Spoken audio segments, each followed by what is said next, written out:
I'm waiting to see what kind of mental gymnastics Trump supporters have to do to talk their way out of Donald Trump and his latest ideas. He was on Meet the Press today with Kristen Welker, and he was talking about his plans for tariffs and about if he was still considering putting tariffs on some of our biggest trading partners, places like Mexico, Canada, China. And he said, yes, he was going to do that. And he also said in that interview that he couldn't guarantee that prices would come down. It's almost like what we said was true, that tariffs are paid by the consumer. And even Donald Trump admitted that, sort of. He just said he couldn't guarantee prices would come down as a result of his tariffs. Now, in the past, he has said repeatedly that tariffs are paid by the country that you put the tariff on, not by the companies and not by the consumer. And I think he actually believes that because I don't think he understands how a tariff is, but it's one of his favorite words. And he thinks this is going to be so great. But he tried tariffs the last time he was in office, and then he had to pass a huge bailout to the farmers to keep them from going completely under because we had soybeans and other crops rotting in the fields because nobody was buying.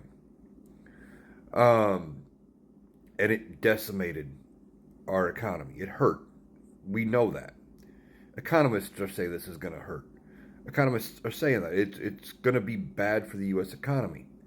Well, I'm sure the Trump supporters are going to have to do some kind of mental gymnastics.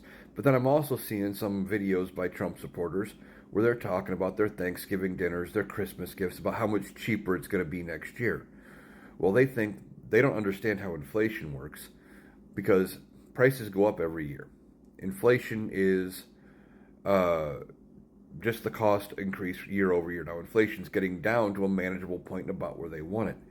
If it gets much lower, you're going to start entering into a period of deflation, which leads to recession or depression. And that's the only way prices come down. But they think Donald Trump being in office is magically going to drop these prices. And now here he is on Meet the Press saying, yeah, I can't guarantee that their prices are going to come down or that their prices aren't going to go up because of my tariffs.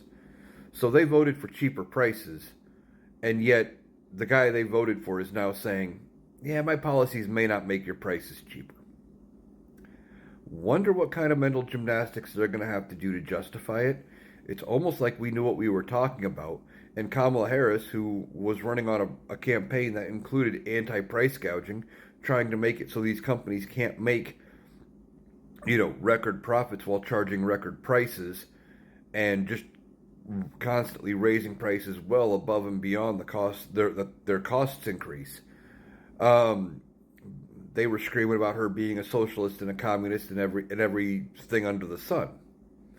It's because they don't understand how any of it works, and they don't care. They only care that it affects their bottom line, and we got to start talking to them at about a third grade level, and that's the only way they're going to get it.